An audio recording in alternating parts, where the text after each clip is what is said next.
Welcome to the Grind to Greatness podcast, where we dive deep into the world of relentless determination, hard work, and unwavering dedication to help you unlock your full potential. We're your hosts, Jonathan and Joseph, and your mentors along this journey to greatness. Each week, we'll bring you inspiring stories, expert insights, and practical tips where we've turned our dreams into reality through sheer grit and resilience.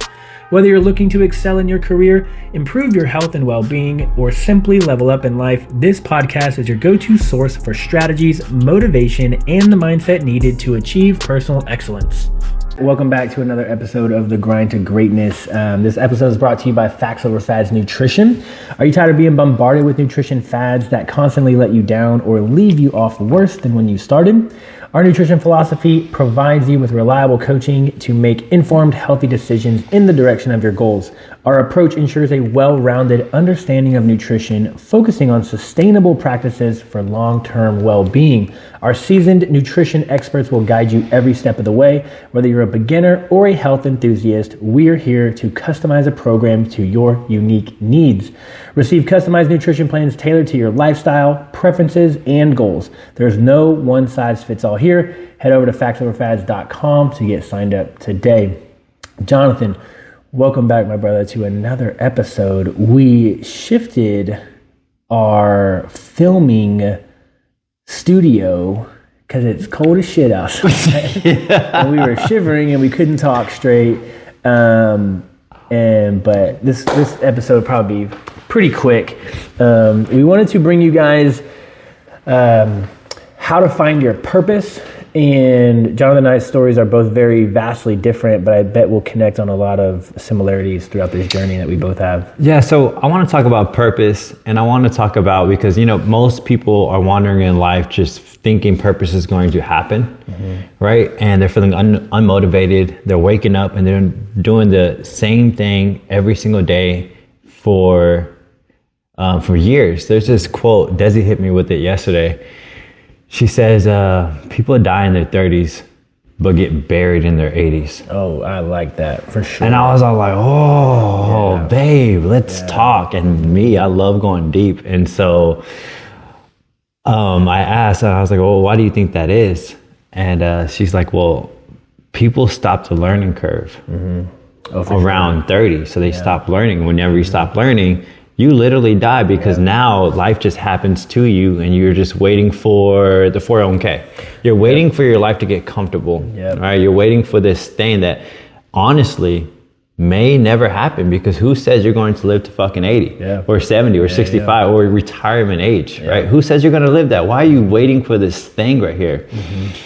And you're waiting because you haven't found your purpose, right? And you don't know what that is. And, I like to go very deep. And I just start pondering on it, and I'm just thinking, do you find your purpose? How do you find your purpose? Does it find you? And then I, reflect on my experience. I was like, well, Jay, how did you find this massive purpose to, high performance, leading the next generation to leave it better than they found it, and just create the next generation is thriving individuals to be able to handle life and, be high performers. And it wasn't just aha moment. I think most people might have an aha moment early on in their years, which is awesome. They might have an experience, a tragic experience sometimes, that gives them a purpose to go solve. So if you look at heroes and you look at villains, they both go through tragedy. All right, they both go through tragedy. And so the hero becomes a hero because its purpose is to make sure nobody else feels the pain that they felt, right? So tragedy sometimes can be that purpose, but for my experience, that wasn't the case at all. I found my purpose by first doing something that interested me, because if I'm going to do something that interests me, that means I'm going to have a higher probability of being good at it.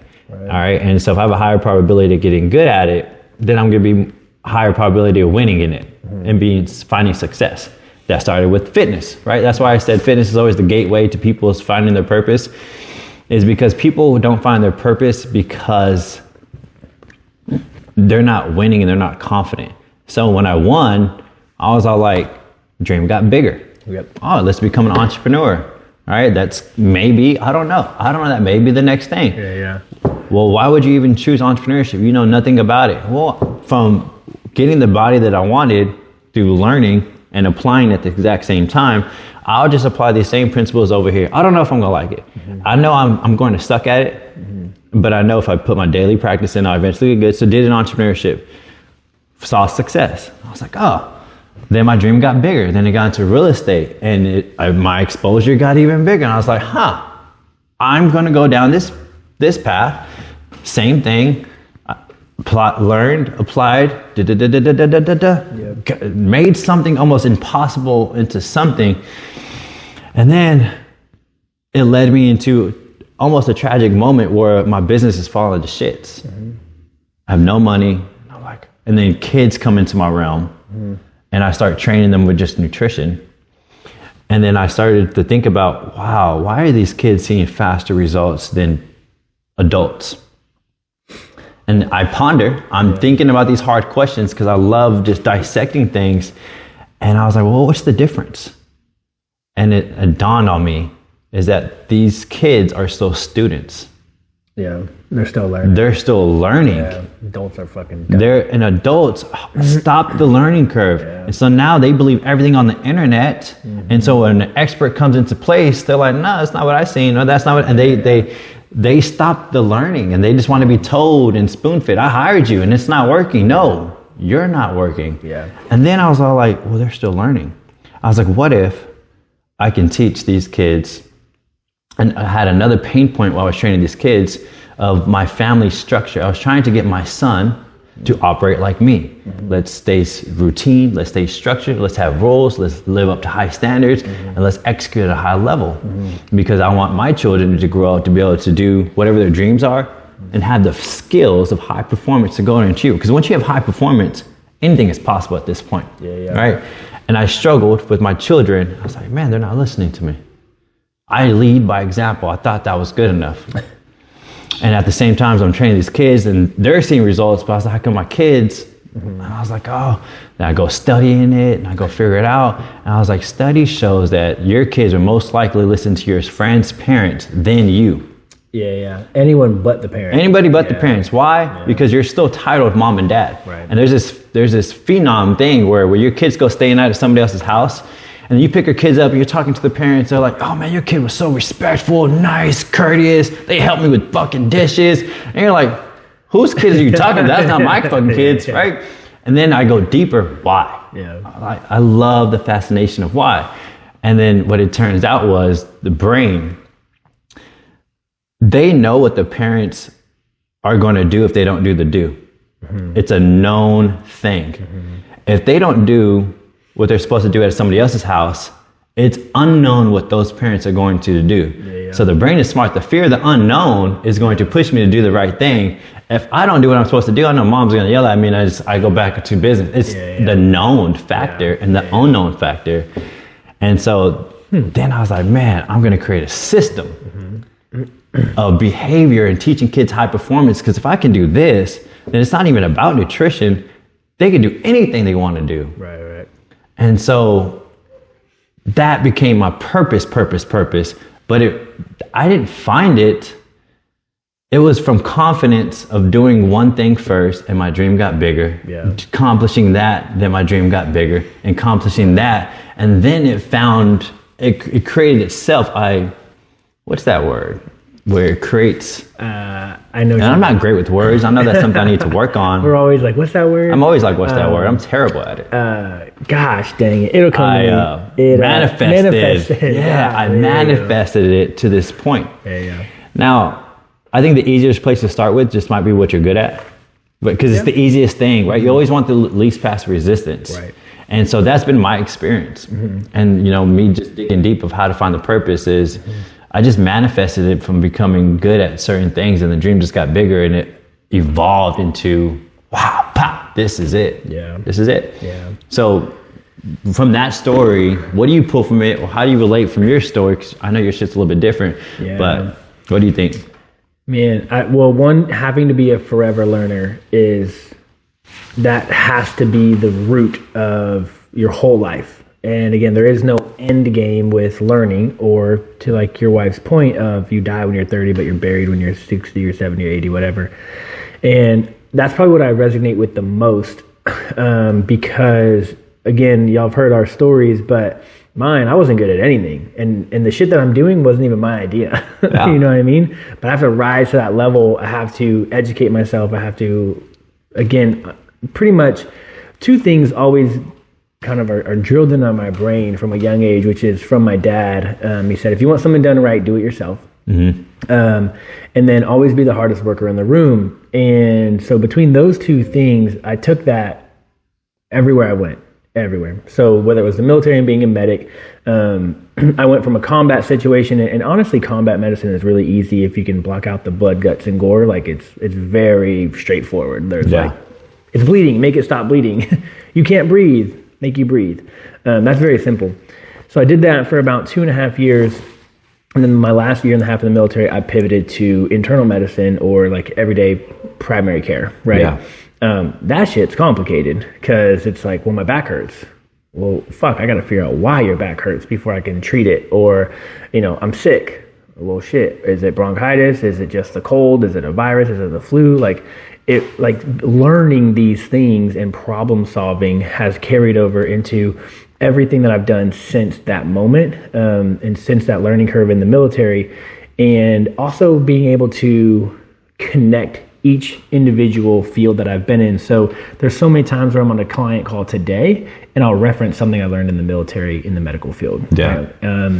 And so then I get out of the military and then I go to Gold's Gym, and again, I'm in an unknown situation, something I've never done before, and I just know I have to be the hardest worker in the room, and if I want something done right, I do it myself. And so I just started learning everything and doing everything, learning our payment processors, learning how to check people into the gym, learning how to sign up people for memberships, all these things that weren't my job. Yeah. Learn, to the point to where my fitness manager, Lawrence, was like, bro, take over all the computer stuff because you're better at it than me. And I was like, cool.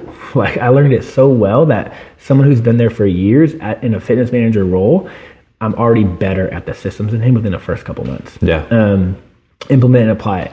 And so to your point, like getting these wins and getting this recognition and this acknowledgement that I'm doing really good fueled the fire, fueled the passion to keep going and go into myself stepping into a fitness manager role and now having to lead people. And a big part of what I do is lead by example, but it doesn't always work.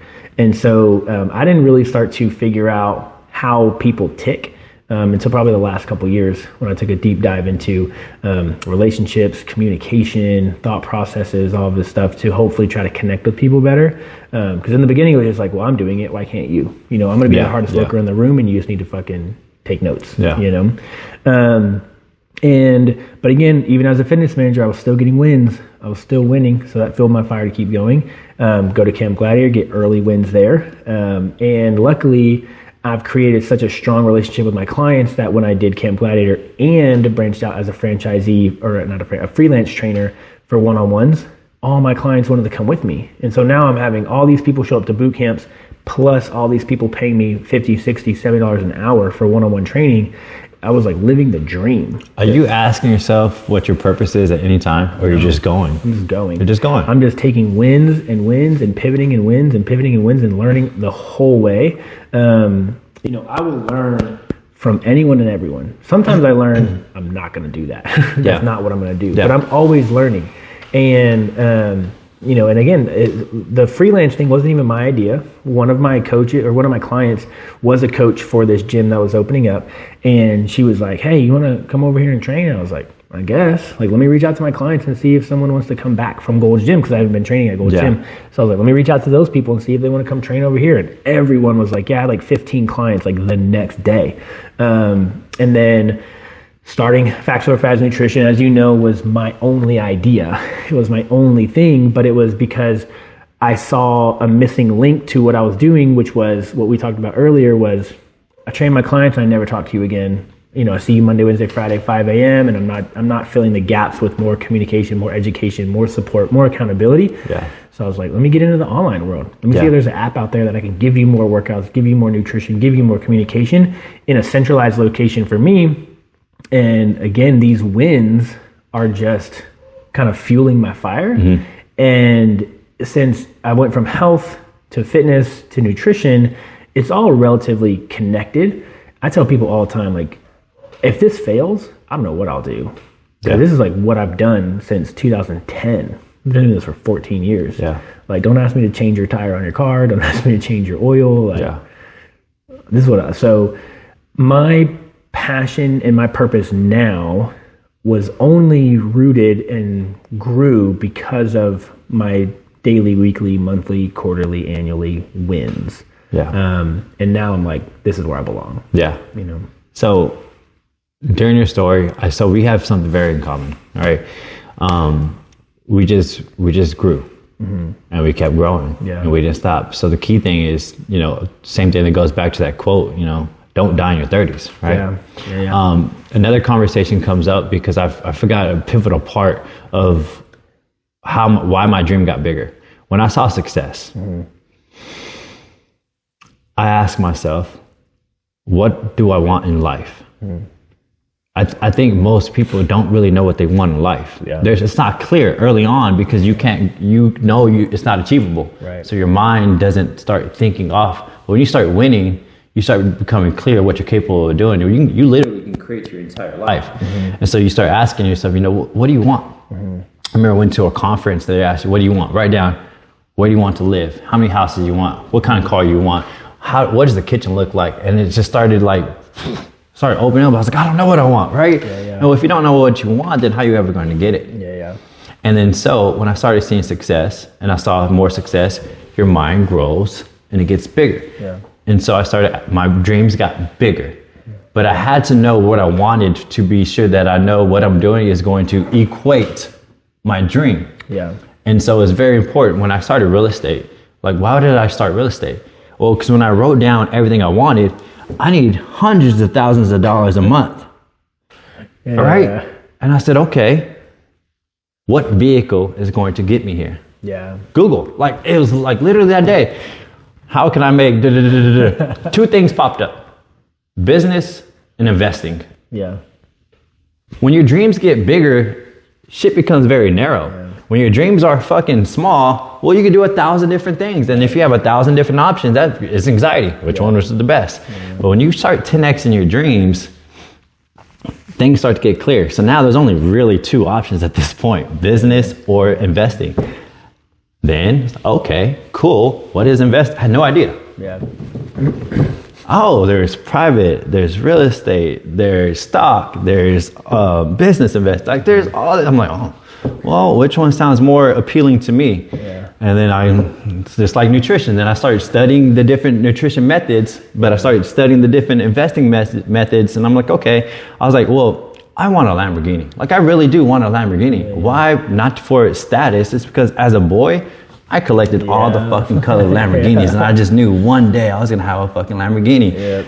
And so I was like, okay, then I started researching how do people get Lamborghinis. And first of all, they don't pay for them. Yeah. Other people, their investments pay for them. And I'm like, well, what kind of investment is that? And then it led me into real estate. And then there was passive rental income coming in that pays for their living expenses. Yeah. And then I go to this seminar, which is literally discussing rental properties paying for your expenses. So that way you have passive monthly cash flow. Making money while you sleep is a real thing. You just have to do the work up front, obviously. And then put systems in place so it operates on its own.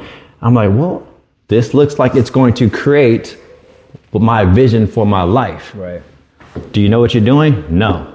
Well, let's just go learn. One day at a time. And then I achieved it. Then the next thing is, well, what do I want? I don't want to be bound to a job where I'm locked in. I got to be here at a certain place. That's what Camp Gladiator was. Yeah. Like you have to be here at a certain time, at 3 a.m., 4 a.m., 5 a.m., whatever. Yeah. Like you're locked in somewhere. Yeah. I want to create a life where I can work absolutely from my phone. Yeah. Because I want to travel the world. Yeah. Like I literally want to travel the world, but also run businesses. Yep. Well, what can I do? Create something from my phone. Yep. That led me to the kids. Yep. That kind of all tied together because I just knew I wanted to work off my phone. I didn't know what it was. And so I met the kids. Yeah. And then I found the system in my house that was broken. And then I realized that kids were listening, my kids weren't listening. And then I started, it all started for me dreaming what I wanted to the T. That's so funny. So we're similar in the way that there's no amount of money that would ever make me slow down. So everyone's like, well, you're only in this for the money. And I'm like, even if I had $1 million, I still wouldn't quit. Yeah. So no, I'm not in it for the money. You could give me whatever you wanted, and I would still want to wake up every day and live out my passion and purpose, which is now to keep people being healthy or to get them back to a healthy state, regardless of what it is. Yeah. Now, of course, we have bills to pay, so you have to attach a price point. But it's funny because we do this podcast. It's obviously for free. I have a YouTube channel. I give out tons of information on that. We both make posts every single day, which if you just read our post, you could probably be super successful and never hire a coach ever. And so everyone's like, well, you're so money driven. I'm like, if you actually follow me. Can I ask you what's wrong with being money driven? To us, probably nothing. To people who are small-minded, who have no goals, who work a 9 to 5 and they're salaried at $50,000, $60,000, $7,000, probably a lot. Because they don't understand it, right? Or they feel like everyone's like, well, money's the root of all evil, right? The love of money is the root of all evil. People forget that word. They say money is the root of all evil. So if you're chasing money, you're obviously evil. You know why people say they want to say that to people who get money or got money? It's because they don't fucking have it. Yeah. Right. But it's funny, those same people are saying money is the root of all evil are the same people playing the fucking lottery and looking for get rich quick schemes. Yeah. It's like, well, wait a second. Like you're just mad at me because my love for money is through my business, but yours is playing the lottery? Yeah. Like, that's weird. I'm glad you brought that up. I just wanted to make that very clear because it's why judge what people want? Because they want it. I want to create a life because I want to. Yeah. And you know what money is going to allow me to do? It's going to allow me the ultimate freedom of do what I want, when I want, with whom I want. Yeah. That's the ultimate freedom. Yeah. I get to do what I want when I want to, with whom I want to, because I want to. Yeah. That is like that. That's what money does. And to your point, I want to work from my phone. Like, I want to work from my phone too. And, when I go to Mexico, whenever I go on vacation, I work. Not all day. I'm not ruining the whole day. But people are like, put your phone down, get off your computer. You're in Mexico, blah, blah, blah. And I'm like, I love what I do. Yeah. When I wake up, I'm excited to open up my computer, open up my email, open up my app, communicate with clients. Now, of course, I'm going to draw the line and say, okay, now it's time to go spend time with family or friends with whatever we're doing. But people look at their job as such a burden. And that's another reason why they get so upset when we start talking about money. It's like we're on a completely different level than you. We've exited the matrix. We're out of the matrix. It's so crazy. And to your point, how can I grow? How can I scale? How can I make money when I'm sleeping, which is the whole, for me as a coach, it's the whole subscription-based model. Money's going to come no matter what. I don't have to be present talking to you to make money. And I can also work from Mexico, make money from Mexico, wherever, travel the world, right? And the only thing I'll have to do is maybe move an appointment here or there. And that's all I got to do. And so, again, like my passion and purpose just came from small wins, daily wins, weekly wins. But there is no, I'm here because I know that there's no end game. Yeah. Right? And people are looking for the end game. Yeah. How do I retire when I'm 30? Why would you want to do, how do I retire when I'm 40, 50? You're going to die. When you start retiring, you start you die quicker. Yeah. There's no purpose. Yeah. And I'm like, what? And so, I was talking to someone the other day and she said something like, I'm trying to retire in the next 6 years. And I'm like, you're going to die as a person. Like in the next, she would be like 40 or something. And I was like, what? What are you going to do for the next 40 years of your life besides get worse? Yeah. So, my priest calls me out all the time because I'm like, oh yeah, I cleared up my schedule. I'm going to have some more downtime, blah, blah. He's like, no, you're not. He's like, you're going to plug something in. Fill it in. You're going to fill it with something else. Yeah. And you will, but it's like so motivating to me, man. And like, I mean, but my parents are staying with me all week long and I'm like, y'all go do your own thing. I got things to do. Yeah. Like, I'm not going to sit here and watch TV with y'all all day. I'm not going to sit here and eat and bitch and moan with y'all all day. Like, y'all do that. I'm out. I'll be back later. So breaking out of the matrix is breaking out from the normal thinking, right? So the normal thinking is you go to college. Yeah. Get a job. You get a diploma that's going to put you in a box because now this is your arena. You get that job. you may or may not like it, and then you're stuck. Yep. I had a conversation with my wife because she's recently started working because I'm financially restarting over from starting businesses. And she's surrounded by people who are in that box, right? And she's like struggling. So I'm trying to like not drain it out. I'm just trying to be some positivity and speak hope to them because it's nothing but negativity, right? They don't like what they do. It's so tough, man. And she's like, I have a friend because we connected from books, she said, and she's going to college and she's interning here for educational kids. And she was just having a conversation with her and she's like, is this what you want to do? She's like, I'm almost done with my degree and I don't want to do this. And I was like, boxed, right? Because it's like, well, I just got to stick it out now. And then, which is fine. So like, if you're that close to finishing your degree, like go finish it. But I would probably go get education elsewhere. People don't do that. They get it. They go into it. They don't know if they're going to like it or not, right? They go into it and they're stuck because once they get stuck, their mind, that little voice that everyone has is going to tell them, the only option to get out of this is go get another 4-year degree. Go get another $100,000 in debt. I'm not fucking doing that. So I'm just going to fucking stick this out, get some promotions, climb up some ladders, and then wait till 65.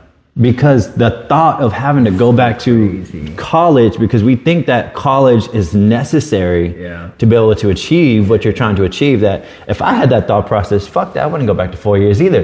Like, no. Man, you know what's funny is I talk to people all the time about education. I'm a big learning nerd. So I was like, you know what? There's a piece of me that wants to go back to school to be a registered dietitian. There's just a piece of it. And not for any other reason, but to just say I fucking did it. It's not going to help build my business at all. It's literally not going to give me it's not going to give me any more credibility. Just to say I do it. And I know I will learn a lot in that journey. And so, and people are always like, well, why? Why would you want to, you're 34, how old am I? 33 almost. You know, why would you go back to school? Like going back to college as a 33-year-old? And I'm like, who fucking cares? Like, why, if you have the opportunity and the financial abilities to go back to school, and luckily I do because the military's going to pay for it. Why not? And so I said, okay, well, you know, let's test this theory out. And I tested it by signing up for another certification. So we'll be on 19. And then after that certification, I can then go test for my national board certification for health and wellness. So I'll have a national board certification. And so I'm like, okay, maybe that will kind of, you know, put my fire out on this education thing. Maybe that will be it. But I think one day I'll end up going back to school, like real school. It's different. They're doing education for the money. We're doing education because we fucking love it, because we've seen what it does and we've seen how it's impacted our life. I told my wife the other day, I love deep conversation, dude. I'm sure sometimes my wife doesn't like it, but like, I go, fuck it, I know, right? There's a funny story behind that. But anyways, I was just talking, I was like, babe, I was like, whenever we got all the businesses up and running, right, where they're self-efficient, because I already see myself exiting out of all of it and starting more shit, right? I'm already living it. Like, I just now have to do the work. And I was like, I want to go get a degree in human behavior psychology. I was like, I'm so fascinated on the brain. The amount of books I read, I was like, I want to do that. And then I also want to go for writing. I hate things having domain over me. Writing, public speaking, and human psychology is just fucking, or the brain psychology and, you know, how it operates. I'm super fascinated. But I want to do it because I want to do it, because I'm so interested in it. I don't like the fact that I'm not good at it. Which is why I write these big old stories. It's my way of putting my practice in. But I know if I really truly want to get better, then I have to create the environment for that success. And I'm not there yet because I have to stay focused, but I already told her, I was like, down the road, I'm going to go get degrees. Because I want to. Because I want to. It's so crazy that you said public speaking. That is actually probably my pinnacle of happiness, is public speaking. And so luckily we're tapping into it this year. But I would say hopefully within like the next 3 to 5 years, like I will completely check out of all my things and just go speak. And whether it's motivation, whether it's time management, whether it's mental toughness, or whether it's health and fitness and nutrition, like doesn't matter to me. But like for whatever reason, presenting to groups of people, like, man, it like fuels my fire. It terrifies the fuck out of me, dude. Which is why I want to go get good, because I hate the thought of sucking at it. And that's always been my driver. I've been not a smart kid my entire life. And so I've always leveraged that. Instead of feeling down that you're just not a smart kid, I leverage that feeling to go get smart at it. I think one thing we have in common is we see the future and just recreate it. Because I told my wife, I'm going to be speaking one day. I know I need to go get better at speaking. I'm going to write a book one day. I know I need to get better at writing. So I'm already knowing that this is in my timeline. I need to be able to find space to be able to, hey, let's start getting good at this, because this is something that you don't want to do, Jay, because it scares the fuck out of you, which is why you need to go do it. I don't like knowing and being fearful. For whatever reason, if I'm speaking on a topic that I truly love and I'm passionate about and I feel like it's my purpose, I can talk all day long. But I can do this. If you make me talk on something that I don't, like if you make me present, let me say that. If you make me present to a group of people on something that I just don't feel confident in, then I would be very nervous. I'd be very like, confidence comes from, it's very contextual. We start talking about science, I'm like, I don't feel confident at all. I look at myself as a confident person, but I'm a confident person because I stay in my lane. That's huge. In my lane. You know what? I love that you said that, because so many people ask me about, man, Joseph, like you're so confident, like you're just so stable, blah, blah. And I'm like, because I only speak on shit I know. I stay in my lane. I'm so quick to be like, I don't know. We start talking comic books. I don't know. You start talking sports, I don't know. You start talking, I don't know. I stay in Bro, my you lane. come at me with some fitness and nutrition, I'm gonna stand my ground. I'm gonna make you feel probably stupid. But you know, it's so funny because I think that's part of a lot of people's like insecurity is they're speaking on things or they're engaging with things that they don't know, and they're not even doing the research or getting the education to know more. You know, and we talked about it last episode, but they're speaking with too much emotion. They're just so emotionally driven, and it makes you look stupid and it makes you insecure. And man, gotta calm down. But yeah, back on topic of purpose. My purpose was never, this was never it. If you would have asked me 20 years ago, 15, 20 years ago, of like what I wanted to do, I had no clue. I had no idea. And then, I joined the military and everyone's like, well, why'd you join the military? And I'm like, they told me they'd pay for college. And they're like, okay, well, what are you going to do in college? Well, I guess I'm going to go be like a doctor, because that's just like the highest thing you can do in college, I guess. You know? So I'm going to go be a doctor. And then it's funny that you say, that example of, people are going to go get a degree and they don't even want to do it. That's exactly what happened to me. My degree's in physical therapy. I had to do an internship at a physical therapy clinic. I get to the clinic and I'm like, this is not what I want to fucking do. This is not it. It's dry. And so everyone's like, well, why didn't you go to PT school? And I'm like, I did not want to go to PT school. And they're like, well, why don't you go be a doctor? Because that was the original goal. And I'm like, well, I already make as much money as a doctor. So, and it would probably be a very similar situation, because physical therapy, all medicine nowadays is ran by insurance. It's not ran by doctors and therapists actually being able to help you. Their hands are tied by insurance companies of what insurance is going to pay for, what they're going to approve, or what the client can pay for, right? Which is why there's so many clinics popping up that won't even take your insurance. They're like, nope, you're going to pay out of pocket for this because I'm going to treat you exactly how I want to, and we're not even going to get your insurance involved. And so I love those clinics, but people can't afford it. So it's a very small niche of people who are actually getting good healthcare or good therapy, because the insurance is just running the game right now.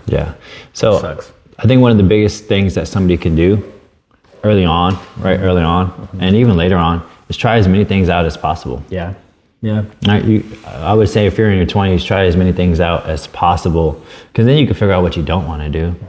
Well, our last episode, we talked about kind of doing a diet for your brain. You could do it when you're 30 or 40. If you cut out all the noise of shit you're wasting time, energy, effort, money on, and you dial in on trying new things that are going to make you uncomfortable and force you to go learn, you could do it. People can do it no matter what age they are. They just make these excuses as, I'm a parent, I don't have time.